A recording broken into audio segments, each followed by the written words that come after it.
Fala, galera. Segunda aula nossa do módulo 2. O sistema respiratório, beleza? Qual que é o objetivo dessa aula? Listar as estruturas das vias aéreas desde o meio exterior até os alvéolos, descrever as funções do sistema pulmonar, definir complacência pulmonar e resistência das vias aéreas. E nesse capítulo você vai conhecer as estruturas das vias aéreas desde o meio exterior até os alvéolos. Também vai estudar as funções do sistema pulmonar e ver o que são complacência pulmonar e resistência das vias aéreas. Então, pessoal, no passado já vimos os conceitos de osmolaridade, da excitação dos neurônios, depois a função renal, e agora nós vamos para as vias aéreas, tá? No pulmão, pessoal, acontece a troca gasosa. O que a gente chama de troca gasosa? O produto da respiração celular é o CO2. E o que nós precisamos utilizar na respiração celular é o oxigênio. Então, lá no pulmão, pessoal, ocorre a troca entre o CO2 que nós produzimos e o oxigênio do ar. Porque o CO2 precisa sair e o oxigênio precisa entrar no nosso sangue. E aí pensa bem, pessoal, para dissolver o oxigênio no sangue, né? Porque o sangue é que transporta todos os nossos nutrientes e o oxigênio. Então eu preciso de um órgão capaz, né, de colocar em contato o ar e um componente do ar atmosférico, né? Que no ar atmosférico não tem só oxigênio, tem outros gases. Então eu preciso colocar em contato o oxigênio do ar atmosférico e a proteína que vai carregá-lo, que é a hemoglobina. A hemoglobina carrega o oxigênio por quê? Na estrutura da hemoglobina tem um átomo de ferro. E o ferro é capaz de se conectar com a molécula de oxigênio. Eu falo isso nas aulas de bioquímica, né? Se o oxigênio vê lá o ferro no Tinder, eles dão match na hora. Super match. Por quê? Porque eles têm muita afinidade entre si. Tá? Então, o pulmão é o local onde ocorre esse contato entre o oxigênio do ar atmosférico e a molécula de hemoglobina que está dentro das hemácias, eritrócitos, glóbulos vermelhos. Mas essa abordagem do nosso material é bem menos complexa, né? Fica fácil de entender. Não vou me ater a esses termos aqui, pessoal. Isso aqui eu tenho certeza que vocês são capazes de compreender na leitura. Então vai falar lá de nariz, faringe, laringe, traqueia, brônquios, bronquíolos, pulmões e pleura. Ok? E aí vocês podem fazer o uso do material para consolidar o que vocês conhecem a respeito da estrutura do sistema respiratório. Falando de funções do sistema respiratório, primeiro a gente precisa falar de ventilação, né? Como o processo mecânico que move o ar para o interior e para o exterior dos pulmões, o processo é basicamente isso: mover o ar do exterior para o interior. A entrada de ar em nosso corpo, chegando até os pulmões, dá-se o nome de inspiração, enquanto a saída de ar dos pulmões para as vias condutoras chama-se expiração. Então isso aí, público notório, todos vocês já sabem disso. Como a concentração de oxigênio do ar é maior nos pulmões que no sangue, o oxigênio se difunde do ar para o sangue. Novamente, pessoal, a gente está chegando naquele velho conceito em relação à osmolaridade, né, cara? Porque lá na osmolaridade você tinha a migração da água de onde ela está mais concentrada para onde ela está menos concentrada. Né? Então, onde eu tinha uma concentração maior de íons, a água migrava para esses íons, né? Porque com aquela concentração de íons toda ali, eu tinha menos água naquele local. E aí isso atrai água de locais em que a água está mais concentrada. Ou seja, onde tem menos íons. Então é o mesmo conceito se aplicando aqui. Quando você inspira, seu pulmão se enche do ar atmosférico que tem bastante oxigênio nele. Como no sangue ali do pulmão, ele é o sangue venoso, é o sangue que acabou de retornar de todo o seu corpo. Ou seja, as hemoglobinas das hemácias acabaram de pegar o CO2, que é produto da sua respiração celular no seu corpo inteiro, e chegaram ali no pulmão. Tem CO2? Tem. Só não tem oxigênio nessas hemácias que chegaram no pulmão. E aí ocorre essa difusão do oxigênio, de onde ele está mais concentrado, que é o interior do pulmão, para onde ele está menos concentrado, que é o interior das hemácias, dos glóbulos vermelhos. E aí esse oxigênio se liga à molécula de hemoglobina. E aí, no contrário disso, a gente tem o CO2. No ar, pessoal, atmosférico, tem muito pouco CO2. Lá no nosso pulmão, tem bastante CO2. Lembra que eu falei que o sangue venoso acabou de retornar com todo o CO2 da sua respiração celular? De todos os trilhões de células que tem dentro do seu corpo? Essas hemácias chegaram ali com as hemoglobinas segurando moléculas de CO2.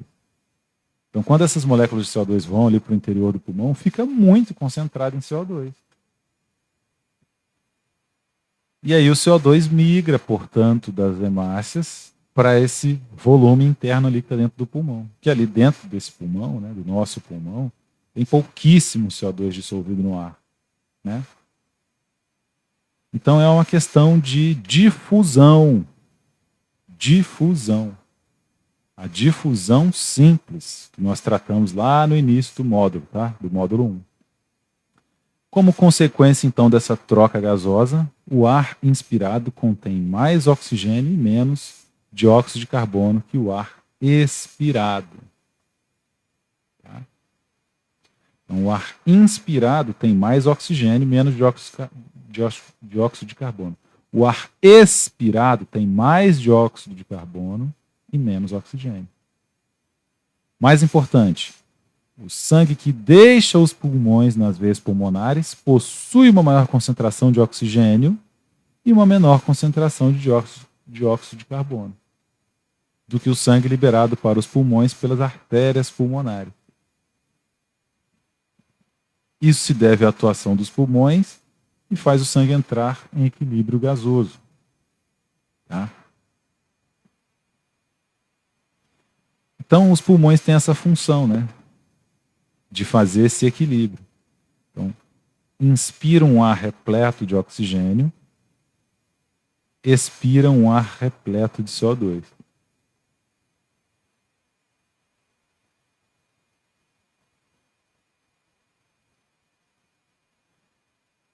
E aí eu preciso falar um pouco dessa respiração celular, porque vocês encontrarão esse tipo, o aprofundamento, né, desse processo em outras disciplinas. Né?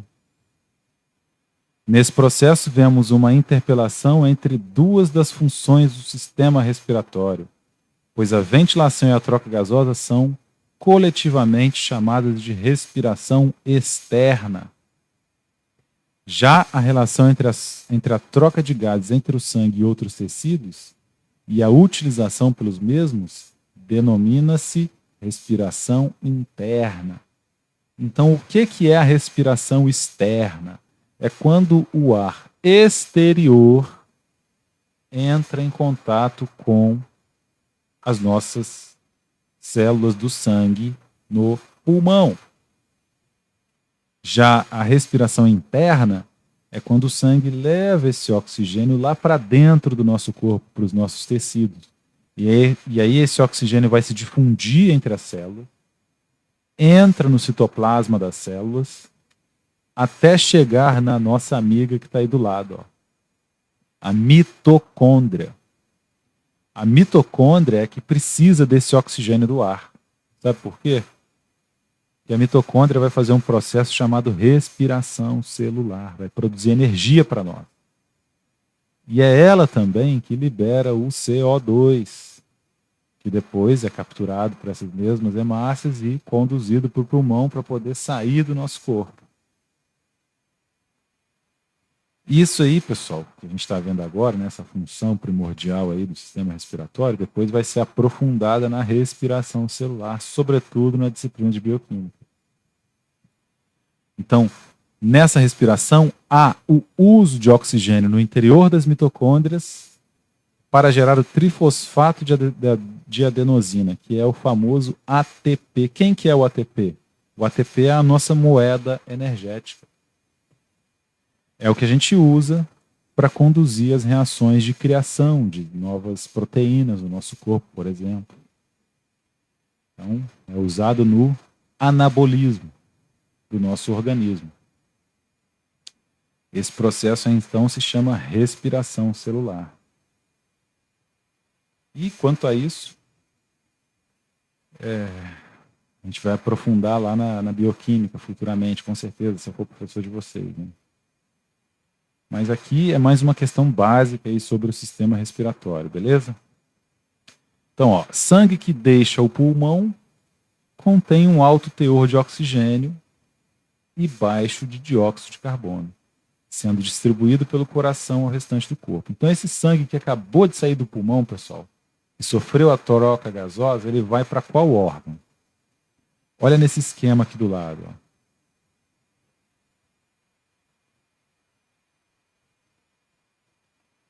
E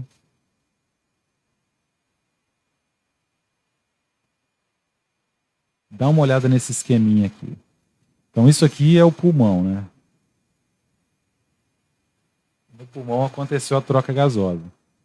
Então, esse sangue venoso, ó, o que é o sangue da veia, pessoal? É o sangue que irrigou as células e agora está voltando para o coração. Então, o sangue venoso, ele tem até uma cor diferente, pessoal, é um vermelho mais escuro. Por quê? Porque ele é repleto de CO2. Já o sangue arterial, ele é bem um vermelho mais claro. Por quê? Porque ele tem muito oxigênio. Então, esse sangue que passou lá no seu corpo inteiro retorna para o coração. O coração vem e bombeia esse sangue venoso, cheio de CO2, para a artéria pulmonar. Então, o sangue, como ele chega no pulmão por meio desse vaso, ele não é denominado veia, porque é a entrada do sangue no pulmão. Então, ele é chamado de artéria pulmonar. Antes, aqui do coração, ó, tudo é veia. Por isso que a gente chama de sangue venoso. Isso confunde muito a cabeça do estudante, porque, poxa, então quer dizer que na artéria pulmonar não tem sangue arterial? Não, tem sangue venoso.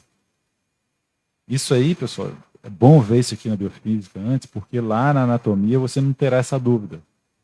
Pode ser uma dúvida que surja futuramente, né? Mas então, por que é chamado de artéria pulmonar? Porque tudo que vai irrigar um órgão chega para irrigar, a gente chama de artéria. Por mais que então seja denominado artéria pulmonar, ela conduz o sangue venoso, rico em CO2. Aí esse sangue chega no pulmão, ocorre a troca gasosa e do pulmão sai um sangue arterial. Por quê? Porque ele é repleto de oxigênio. E aí, como esse vaso deixou o órgão, saiu do pulmão, ele é chamado de veia pulmonar. Então, pessoal, na artéria pulmonar tem sangue venoso e na veia pulmonar tem sangue arterial. E aí, esse sangue repleto de oxigênio chega no coração e é bombeado para o restante do corpo, para entregar oxigênio para todas as nossas células. Esse oxigênio tem um destino, ele tem que chegar lá na mitocôndria.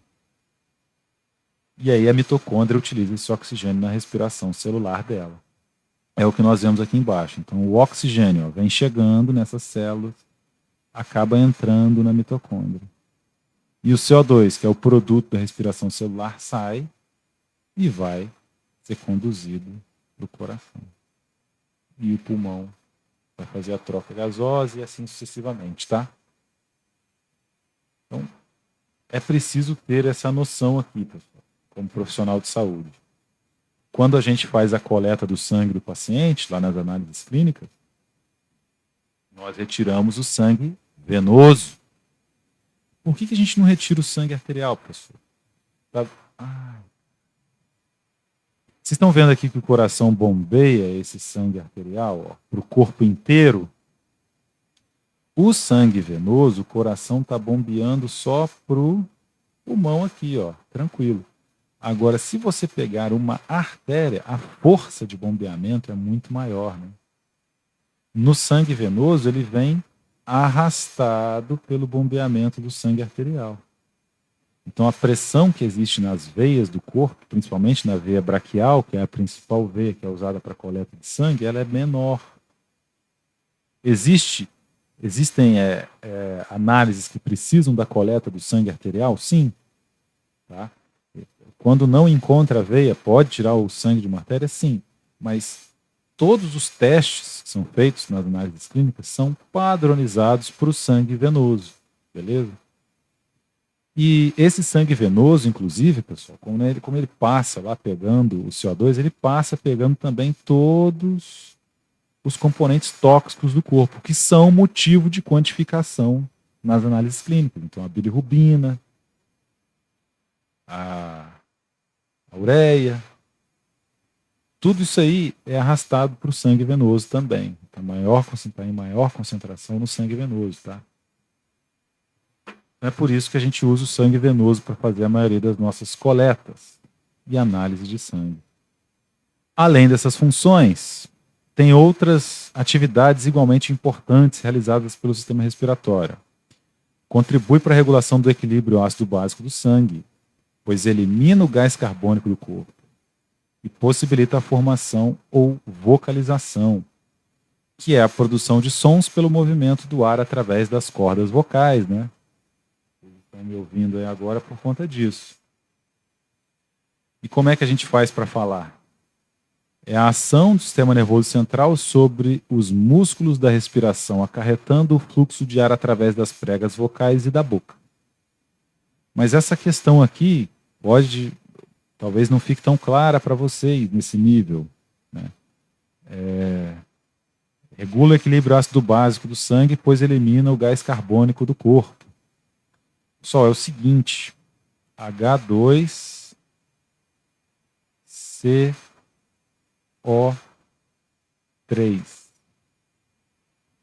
é o ácido carbônico. Vamos desenhar a estrutura dele, ó. Tem um carbono, dupla O,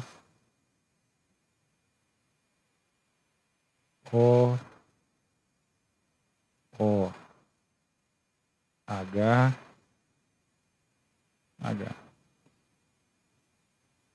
Exemplo rápido para vocês entenderem aqui, pessoal. Vamos ver se está certa a nossa molécula. 1 átomo de carbono, 3 átomos de oxigênio, 2 átomos de hidrogênio.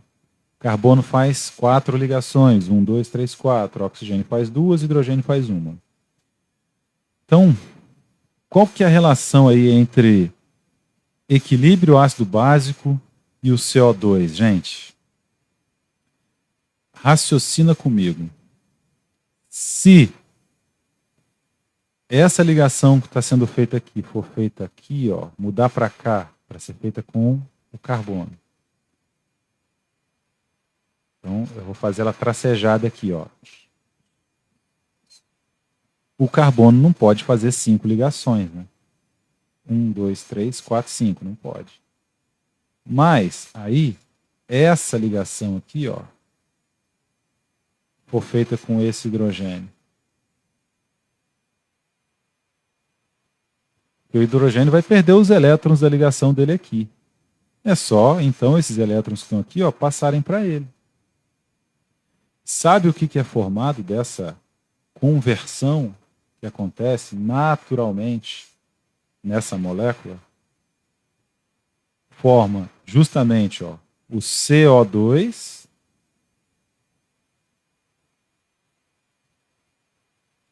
mais H2O. H2O, mais conhecida como água. Muito bem. Então, galera, o H2CO3, que é o ácido carbônico, pode se transformar em água. E a água, quando tem muito CO2 no sangue, pode se transformar em ácido carbônico. Então, se eu tiver um excesso de CO2, essa reação que costuma ser equilibrada vira o equilíbrio para o lado de cá. Ó.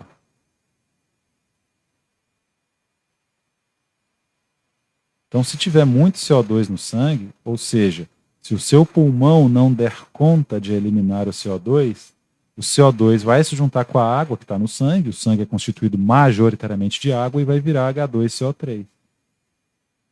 Isso vai alterar o pH do sangue. Vai alterar o equilíbrio ácido básico do sangue. E no módulo passado, nós já comentamos a respeito esse equilíbrio que tem que existir. Né? O pH do sangue é muito importante que seja mantido. Se ele ficar mais ácido ou mais básico, o corpo sofre demais. Um paciente com acidose metabólica, ele pode evoluir a óbito em alguns minutos, tá? É muito complexa essa situação. Então, nesse sentido, pessoal, por conta da conversão desse CO2 em excesso em ácido carbônico, é que o pulmão auxilia na regulação do equilíbrio ácido básico do sangue. Beleza? Isso aqui é química, pessoal. Mas é uma química introdutória aí. Eu tenho certeza que vocês conseguem entender o que eu estou explicando aqui, tá? Mas se vocês tiverem dúvida, basta mandar mensagem. O sistema respiratório também participa da defesa contra patógenos e partículas estranhas nas vias respiratórias. Então, a gente tem que ter um sistema de filtragem aí, né? Vocês já viram, né, como é que fica um filtro de ar-condicionado? Quem tem ar-condicionado em casa, né, não é o meu caso, mas de vez em quando tem que trocar o filtro do ar-condicionado, assim como tem que trocar o filtro da água, né? Então, esse ar que nós inspiramos, ele precisa também ser filtrado. Então, no sistema respiratório existem cílios que absorvem essas partículas, né? Então, cada vez que absorvemos o ar, podemos trazer junto dele micro-organismos como bactérias, poeiras, gases tóxicos, fumaça e outros poluentes. O primeiro mecanismo de defesa ocorre já nas narinas, vindo na sequência o fechamento da epiglote. Mesmo quando os micro-organismos conseguem furar essa barreira, o sistema trata de se proteger com outros meios para sua expulsão, como o ato de fungar, assoar ou espirrar. A tosse, em alguns casos, também pode realizar esse trabalho de limpeza das vias aéreas. Por que fala limpeza, pessoal? Porque um dos mecanismos de defesa que nossas células das vias aéreas têm é a produção de muco, popularmente conhecido como catarro, né? Ou meleca. Então, esse muco, ele tem, inclusive, anticorpos. Se vocês forem fazer imunologia futuramente, né, vocês vão ver que existem vários tipos de anticorpos que são produzidos pelos linfócitos B. Tem a IgA, IgG, IgE, IgM. Né? Então, a imunoglobulina A é a principal imunoglobulina do muco. É a imunoglobulina encontrada no muco. É o anticorpo presente no muco. Então, quando você produz esse muco aí, esse muco é produzido naturalmente todos os dias, ele tem esses anticorpos, que é para se ligar nas possíveis bactérias que estão ali, que chegam, né, pelo ar, fazendo com que você já se proteja de uma infecção bacteriana. Tá?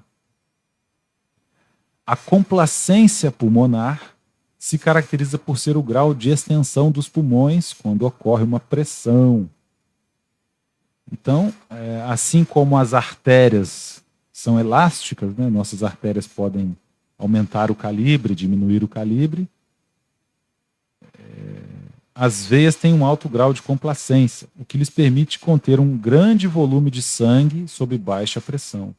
Os pulmões também são elásticos, recolhendo-se após serem distendidos. Então, assim como as artérias das veias, os pulmões apresentam essa elasticidade. É o grau de extensão dessa elasticidade é chamado de complacência. Então, o pulmão se expande e se contrai. Se expande e se contrai. Beleza? A resistência das vias respiratórias se refere à resistência de todo o sistema das vias respiratórias inferiores. Ela é determinada pela resistência das vias respiratórias individuais e é fortemente afetada por alteração do raio das vias respiratórias. A diminuição desse raio aumenta a resistência. A resistência ao fluxo de ar é afetada por alguns fatores. Forças passivas exercidas sobre as vias respiratórias, responsáveis pela alteração da resistência das vias respiratórias que ocorrem em uma única respiração. A atividade contrátil do músculo liso dos bronquíolos, responsáveis por variações prolongadas da resistência das vias. E a secreção do muco nas vias respiratórias. Então, pessoal, de acordo com a extensão da excreção desse muco, o pulmão pode apresentar uma maior resistência ao fluxo de ar. Tá? Então, se tiver muito muco dentro do pulmão, fica difícil do ar entrar no pulmão. E aí acontecer a troca gasosa. Outra coisa, como disse aí, né, a questão dos atividade contrátil, né, do músculo liso dos bronquíolos. Tinha uma doença, né, o pessoal que trabalhava em minas de carvão, por exemplo. Se não usar máscara de proteção, aquelas pequenas partículas de carvão, ou sílica que a gente fala, chegam nos brônquios e chegam nos bronquíolos. E aí, essa doença é chamada de silicose. Os bronquíolos ficam resistentes, ficam duros por conta dessa sílica ali presente. E aí eles acabam ficando resistentes, eles não conseguem se expandir mais. Se expandir e se contrair, eles ficam fixados, fixos. Ficando fixos, não ocorre troca gasosa. E aí isso acarreta problemas respiratórios, tá? Aquelas caixas d'água, para quem tem aí mais de 30 anos como eu, né, de amianto, quem cresceu na década de 70, 80 e 90, lembra dessas caixas d'água velhas aí de amianto. Para produzir aquela caixa d'água, pessoal, o método lá era semelhante, então tinha que cortar lá aquela pedra, que é a sílica. E aquilo gera poeira. A proibição da utilização daquelas caixas, né, por conta de problemas relacionados à ingestão da água que fica nelas, é uma coisa, beleza, proibiu por conta disso. Mas também algo que contribuiu muito para mudar o material dessas caixas é a própria fabricação das caixas, né? E aquela poeira era repleta de sílica, partículas de areia, partículas de pedra que estão ali. E aí os trabalhadores tinham essas doenças, porque geralmente é muito difícil fazer com que eles usem o EPI adequado. Então, foi duplamente um benefício duplo, né? Mudar as caixas d'água de amianto para o plástico. Continuando aqui, um aumento da resistência das vias respiratórias pode resultar em vários estados patológicos. Pessoal, se eu não tenho troca gasosa, entrada de oxigênio, não vai ocorrer a respiração celular. Se a célula não respira, ela morre. E se a célula morre, muitas patologias podem surgir no organismo. A mais conhecida delas, né, envolvendo diretamente o pulmão, é a asma, que aumenta a resistência a partir das contrações espásticas do músculo liso dos bronquíolos, associadas a uma secreção do muco aumentada e uma inflamação da parede dos bronquíolos. Então, o paciente que é asmático, ele tem excesso de muco nos pulmões, por quê? Porque ele tem alergia algum componente que entrou pelas vias aéreas e chegou lá na parede dos pulmões. Qual que é a defesa que o organismo tem? Ele vai inflamar. Porque esse agente ali presente, né, esse antígeno, vai desencadear uma reação alérgica / inflamatória. Qual que é a defesa que o pulmão tem? Produz muco. E aí, essa própria condição inflamatória vai influenciar na contratilidade do músculo, que permite a expansão do pulmão. Sem poder se expandir, a pessoa não consegue respirar. Então, é uma sensação péssima de se ter, né? Que a pessoa puxa o ar e o ar não vem. Por que o ar não vem? Porque o pulmão não está se expandindo, o músculo está contraído. E ainda tem excesso de muco, né? Então, isso faz com que não haja troca gasosa, né?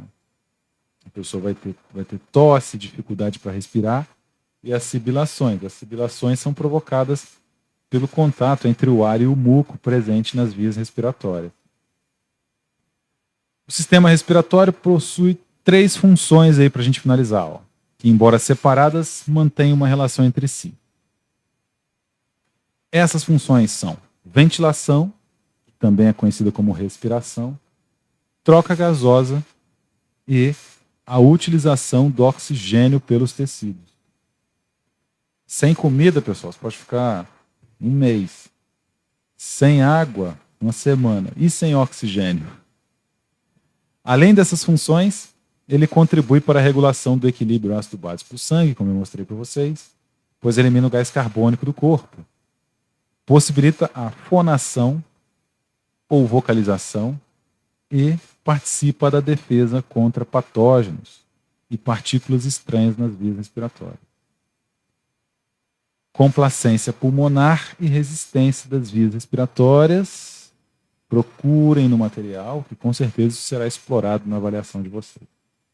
Beleza? Sem mais, até o próximo módulo. Vejo vocês lá.